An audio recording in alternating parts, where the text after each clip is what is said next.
Oh, yes. Can somebody catch me if I fall?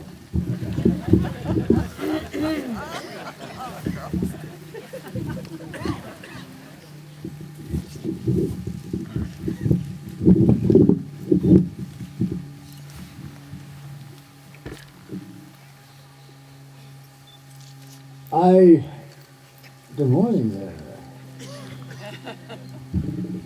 I got up pretty early this morning, and it was very foggy, and my granddaughter said, "Grandpa, where are you going?"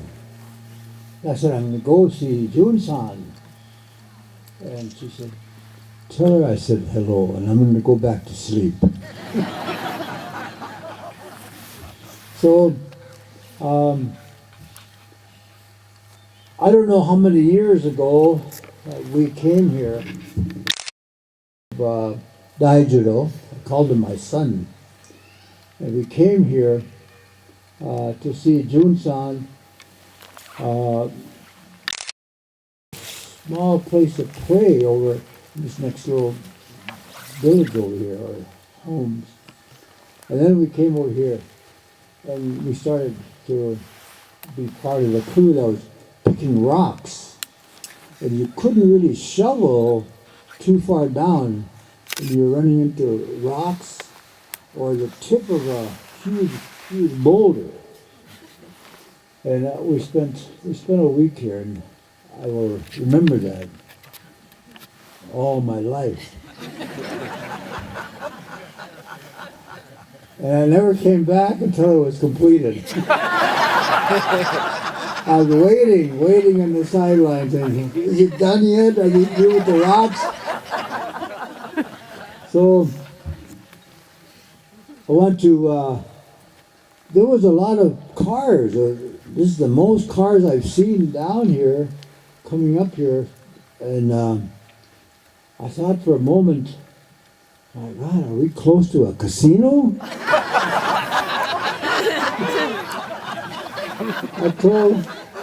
I told Charlie, our driver, I said, "Either there's a temple ahead or a casino, but either one would do me good." But I've enjoyed many years, most of my adult life, 3/4 of my adult life have been associated with the words Nam-myoho Renge Kyo, and by the people that chant them. It began so many years ago in 1956 in a place called Sunagawa. And I was in the military at that time, and they woke us up very early, saying there was going to be a huge demonstration against the base by people who were protesting the planned expansion of the runway. And they issued us arms to protect the base. And during this day, I was assigned to a spot near where the protesters were praying, gathering, and there was myself and about 1,500 military personnel around the perimeter, on the inside of the perimeter of the base. Every 10 feet there was some military personnel with a weapon. And now there was a cyclone fence about 10 feet from us. And then there was Japanese military, and then Japanese police. And then the monks, this was the first time that I'd heard people chanting the words Nam-myoho Renge Kyo. And then something happened, and the police rushed the students. There was thousands, perhaps 5,000-6,000 people had come marching, and we heard that from a great distance. when they were coming, they were chanting Nam Myoho Renge Kyo, but thousands. And I was getting scared. But the mood was I was getting chilled, not cold. I was just getting. It was very impressive. And for a moment, I thought I should be over there. And because what was about to happen was that the police had rushed all of the people that were gathered there, and the monks were sitting down praying, chanting, and they started hitting the monks, and they're hitting them with these clubs, hitting them on the head, and it sounded like coconuts. And that's when, I couldn't, I had chosen the military to be my career, but it was that incident which I realized that I did not want to be part of the U.S. military. I am Anishinaabe. I am Ojibwe. I am from the land of the Ojibwe people. And that is who I am, and that's who I was when I was standing there at Sunagawa. I was Nawakamig indigenous cause. That is my name, Nawakamig.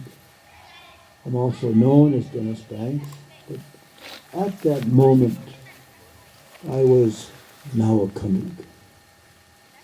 And I felt I did not want to participate in the destruction of these people or any other human being. And so I ended my 8 years in the military and never went back. And now I am with Nam Myoho Renge Kyo. I am on this side. And I feel very great.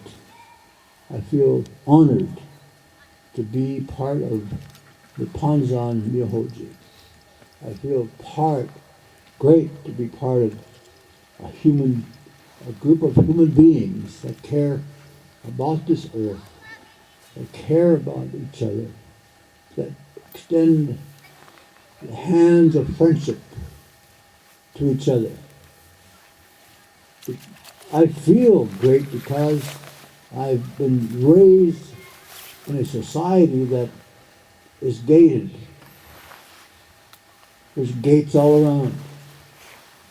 And I've been raised that the whites were here and Native people were locked up in the schools, in the boarding schools, of which I was one of them. And the blacks were being trampled on, kicked, dogs. I watched those scenes. I remember them. Bull Connor using his dogs on the people that were protesting against racism, discrimination. There is an ugly history of the American experience.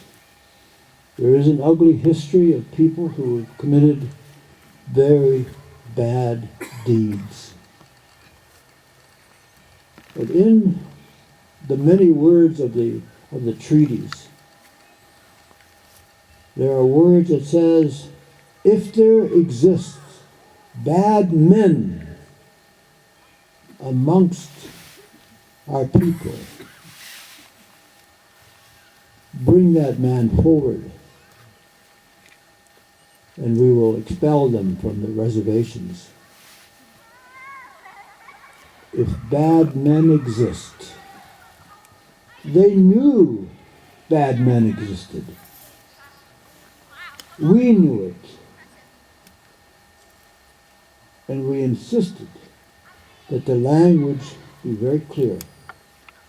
If bad men exist. When I was in Japan, in Tsunagawa, I filled the description. I filled those shoes of the bad men. But inside me, I could not commit I could not follow the orders of what shall we do if they come over that fence. And the order was to shoot them.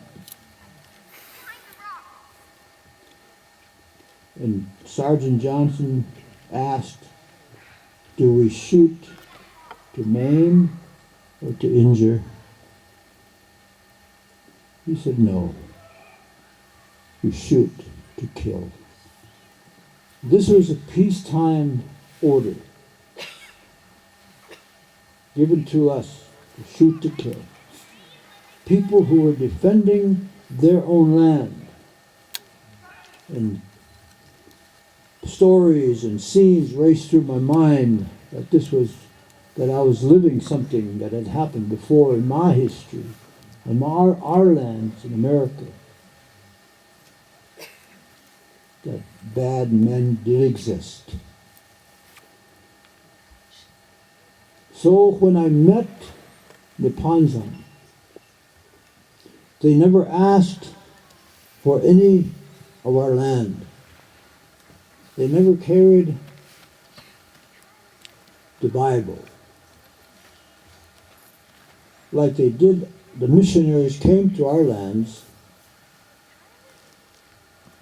Now we have the Bible, they have our lands. There's something wrong with that theme. And none of our people act like Christians. I mean, they get down and pray, but in the end, at the end of the day, we are Anishinaabes. We are Lakotas. We are Onondagas. We are Mohawks. We are Senecas. We are who we